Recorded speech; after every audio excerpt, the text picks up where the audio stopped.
From the moment I met Jake, I knew our lives would be a roller coaster. I was always the type to plan everything out. By the time I turned 28, I had a stable job as a lawyer, a nice apartment, and a clear idea of where I wanted my life to go, because he felt like it. He said he believed in living in the moment and enjoying every second of life. I found his perspective refreshing. Here I was, someone who always planned ahead. And then there was Jake, someone who took each day as it came. Over the next few months, our relationship blossomed. He introduced me to a world of spontaneity, and I brought a bit of order to his chaos. Our dates were always full of surprises. One day, he would take me out for a fancy dinner, and the next, we would be on a random road trip to nowhere. It wasn't just the fun times that made me fall for him. It was also the way he cared for me. One evening, after a particularly long day at work, I came home to find my apartment filled with candles and roses. Jake stood in the middle of the room, a huge grin on his face. "Thought you could use a little pick-me-up," he said. I smiled. "You always know how to make a bad day better." We settled into a routine, and before I knew it, we were talking about moving in together, and even getting married. Our relationship had its challenges, especially when it came to our different views on money. I was always careful with my spending, while Jake was more impulsive. "Come on, let's just book that trip to Europe," he would often say. I would reply, "We need to plan it out, Jake. We can't just spend without thinking." He would just roll his eyes. "You worry too much." Despite our differences, we loved each other deeply, so when he proposed, I said yes without hesitation. I believed that love could overcome any obstacle, and I was ready to start a new chapter of my life with Jake. Meeting the in-laws is always a nerve-wracking experience, but when Jake asked me to join a family dinner, I wasn't just nervous, I was curious. I had already heard snippets about Jake's family and their money habits, and I was eager to get the full picture. Their house was a large, sprawling mansion on the outskirts of the city. As we drove up the long driveway, I noticed the numerous cars parked outside, many of which looked brand new. As we entered, I was greeted with a loud cheer from Jake's relatives. They were a lively bunch and the house was filled with laughter and chatter. Jake's mother, Linda, was a petite woman with a warm smile. She hugged me tightly and said, "It's so good to finally meet you." Jake's father, Mark, was a tall, broad-shouldered man with a booming voice. "So you're the lawyer who's captured our Jake's heart," he chuckled, shaking my hand firmly. Dinner was a grand affair. The table was laden with dishes and wine glasses clinked cheerfully as we ate. I observed the dynamics of Jake's family. They talked about their recent purchases and the vacations they had been on or were planning to go on. Money seemed to flow freely in their conversations, and I got the sense that they didn't think twice before spending. Linda mentioned a recent shopping spree in Paris. Mark spoke of a new business venture that required a significant investment, and their younger daughter Sarah excitedly chatted about her plans to study abroad. At one point, Jake's older sister Emily turned to me. "So, how do you manage your finances being a lawyer? You must be earning a lot." I hesitated for a moment before answering. "I try to save and invest wisely. It's important to have a financial safety net." Jake jumped in. "She's the practical one in our relationship." Emily laughed. "Sounds like you two balance each other out." The evening went on, and I could feel the difference in our lifestyles. While I was always cautious about spending, Jake's family seemed to have a live-for-today mentality. It was clear that they enjoyed the finer things in life and didn't hesitate to indulge. As the night drew to a close, Linda pulled me aside. "You know, dear," she began, "Jake is lucky to have you. But do let him have his fun. Money is meant to be enjoyed." I nodded politely. "Of course, I just believe in being careful." She patted my hand. "Balance is key." As Jake and I drove back home, the weight of our differences hung in the air. I turned to him. "Your family is lovely, but we have very different views on money." Jake sighed. "I know, but love is about compromise. Right?" I smiled. "Yes, but compromise doesn't mean losing oneself." Jake reached over and squeezed my hand. We'll figure it out. But deep down, I couldn't shake off the feeling that our financial differences, combined with the influence of Jake's family, would soon lead to challenges that neither of us were prepared for. And so it happened. We were barely through the front door when the tension in Jake's family home became apparent. The large living room, which I remembered as a place of laughter and chatter during our last visit, was now filled with anxious faces. Everyone was there. Jake's parents, his siblings, and most notably, his younger brother Ryan. I had always found Ryan a bit unpredictable. He was the sort of person who took chances, always believing the next big break was just around the corner. That day, he looked restless. His eyes darting around the room, avoiding direct contact.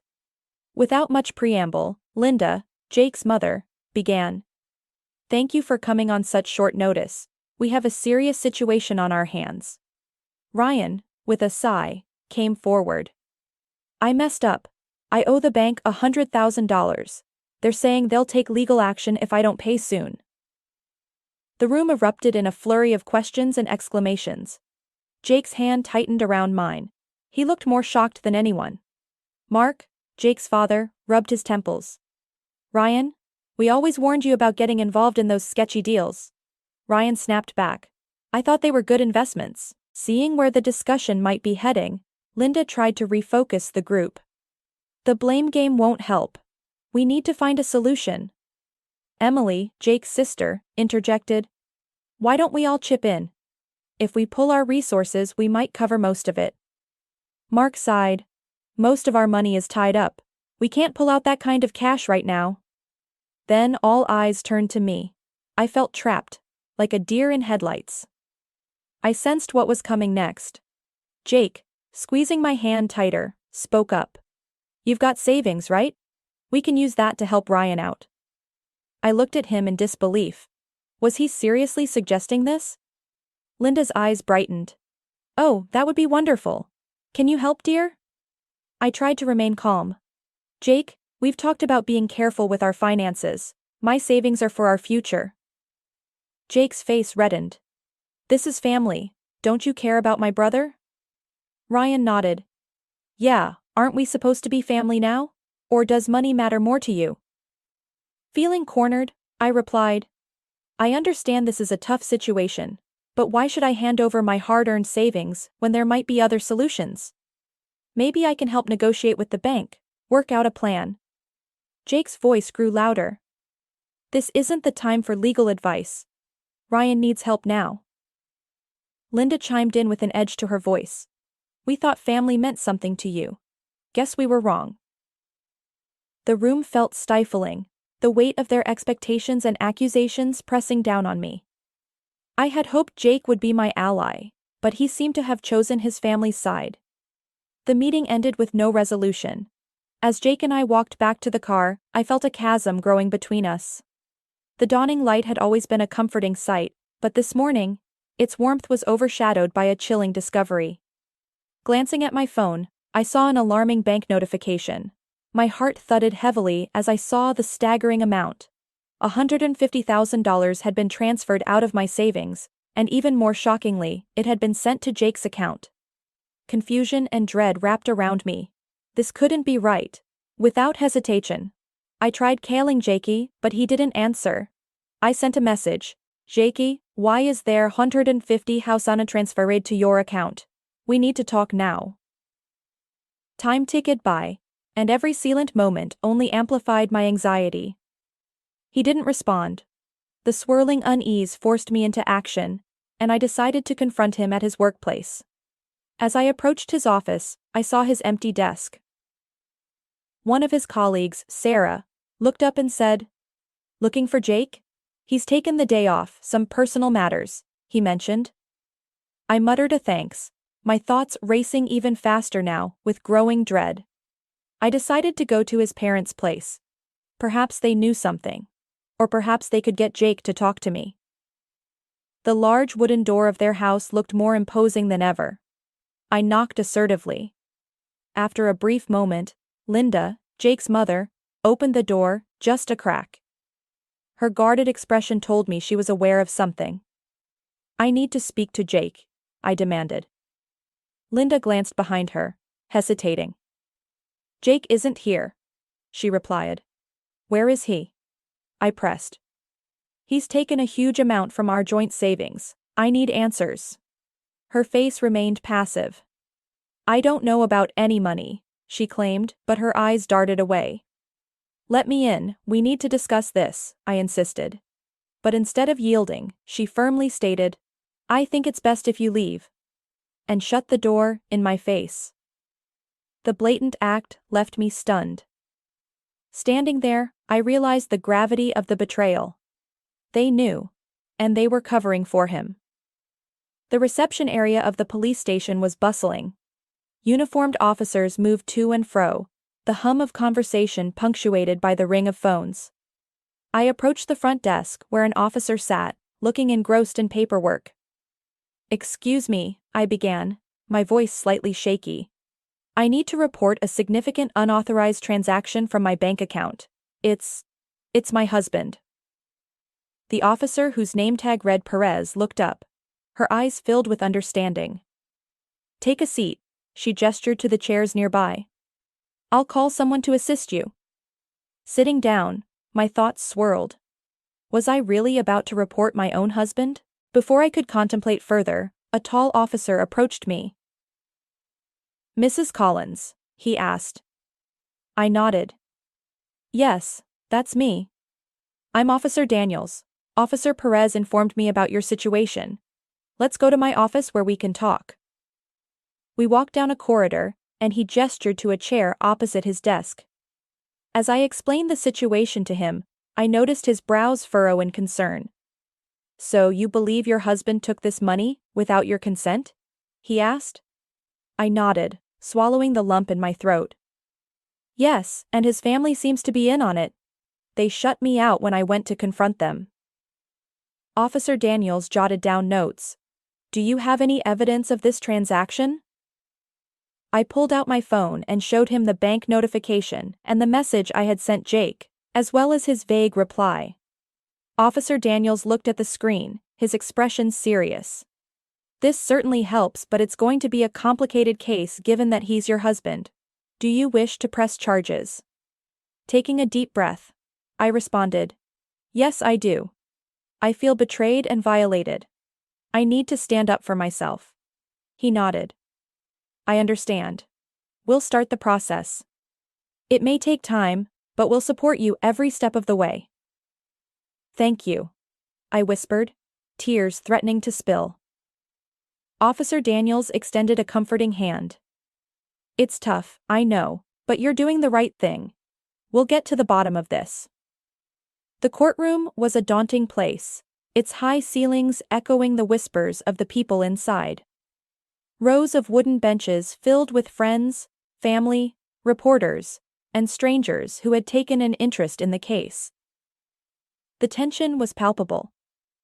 I sat on one side, dressed conservatively, my best friend Sarah by my side for support.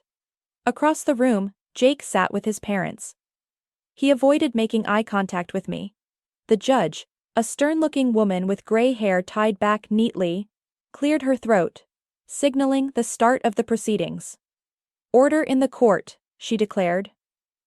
The prosecution began by detailing the charges against Jake: the unauthorized transaction, the evasion when confronted, and the role of Jake's family in possibly abetting the crime. It was painful to relive the betrayal as the evidence was presented. Bank statements, my call records, and the security footage from Jake's parents' home on the day I confronted them. Then it was Jake's turn to testify. He stood, looking much smaller than I remembered. "Your Honor," he began, "I admit to transferring the money, but I did it out of desperation. My family was drowning in debt. I thought if I took the money, it would fix everything. I planned to return it." I clenched my fist. He was playing the victim card. The prosecutor spoke up. "Mr. Collins, did you discuss this with your wife before taking such a drastic step?" Jaka hesitated. "No. I thought she wouldn't understand." The prosecutor raised an eyebrow. So you decided stealing was the better option? Jaka lowered his gaze. I made a mistake. The trail went on for hours. Witnesses were called, statements were read. When the time came for me to testify, I felt a lump in my throat. With every ounce of strength, I recounted the events, the betrayal, the pain of being shut out by someone I had once loved. Sarah was called up next. She spoke of my character, my hard work, my dedication to building a life with Jake, and the anguish I had experienced when discovering the betrayal. When the closing statements were made, the room held its collective breath. The judge, after taking her time, declared, Mr. Collins, you've admitted to your crime. And while I understand your intent was not malicious, the act was a clear violation of trust. You will return the full amount of $150,000 to Mrs. Collins immediately, and pay an additional fine for this unauthorized transaction. Jake's face went pale. His parents seemed equally shocked. Furthermore, the judge continued, I advise both parties to consider mediation to resolve any personal disputes. As I left the courtroom, I felt a mixture of relief and sadness. Justice had been served. But at what cost? The man I had once dreamt of building a life with was now a stranger, a criminal in my eyes. After the court proceedings, my mind kept going back to one thing. How did Jake's family end up in such a mess in the first place? And why was I a mere bystander in their family affairs, paying the price? My curiosity got the better of me, and I decided to find out the root cause. The first person I thought to reach out to was Amanda, Jake's ex-girlfriend from before we met. She had once mentioned how Jake's family had a penchant for shady dealings. Back then, I had dismissed her words as jealousy, but now I wondered if there was some truth to it. I dialed her number, half expecting her not to pick up, but she did. Hello, hey Amanda, it's Rachel. I know it's been a while, but I wanted to talk. She paused, then replied, About Jake? Yes. We met up at a quiet coffee shop the next day. Amanda looked different, more mature and composed than I remembered. After exchanging pleasantries, I got straight to the point. Amanda, you once told me about Jake's family, about their dealings. I need to know more. She sighed, taking a sip of her coffee. I wondered when you'd ask. Jake's family has been involved in some sketchy businesses for years. Loan sharking, shady investments, you name it. They've always been about quick money. I frowned. But Jake never seemed that way, at least not when we were dating. Amanda shook her head. He tried to distance himself from it, but family ties run deep. And when his brother got into that mess of debt, he got sucked right back in. My heart sank.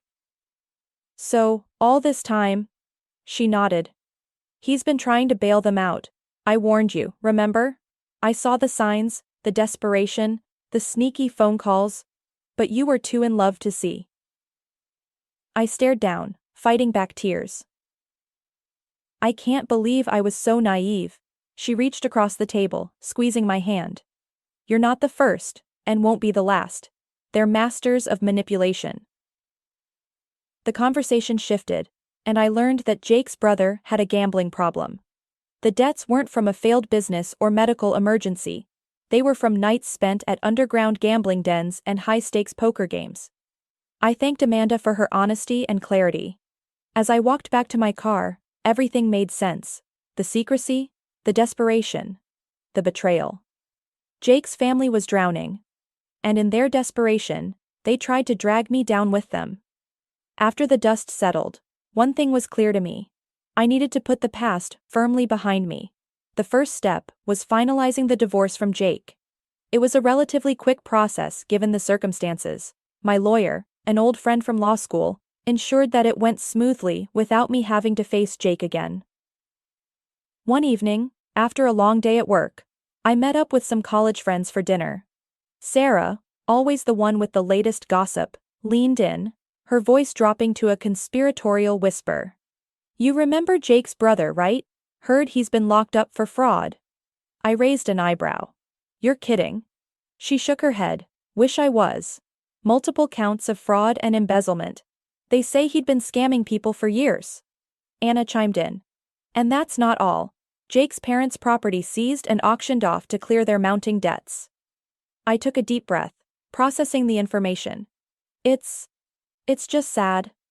Sarah squeezed my hand. You dodged a bullet, girl. And look at you now, moving on, living your best life. I smiled, grateful for the support. Thanks, Sarah. It's been a journey, but I'm finding my way. Life continued. Days turned into weeks, and then months. The wounds of the past slowly began to heal, and I started building a life that was truly mine. One evening, as I was settling down with a book, my phone rang. An unfamiliar number flashed on the screen. I answered cautiously. Hello? Hey, it's Jake, came the hesitant voice. A chill ran down my spine. What do you want? I asked sharply. He cleared his throat. Look, I know I've done wrong. I'm in a tough spot right now financially. I was wondering if... No, Jake, I cut him off sharply. I just need a little help to... No, Jake, I cut him off sharply. I owe you nothing, I replied, my voice cold and firm. There was silence on the other end, then a soft, defeated, all right. I ended the call, feeling a mixture of anger and pity. But mostly, I felt relief. Relief that I had moved on, that I was no longer entangled in their web of deceit and drama. Over time, I immersed myself in work, and spent quality time with friends and family who genuinely cared about me. I learned to value and trust myself more than ever, firmly believing that no matter what life threw my way, I would always come out stronger on the other side.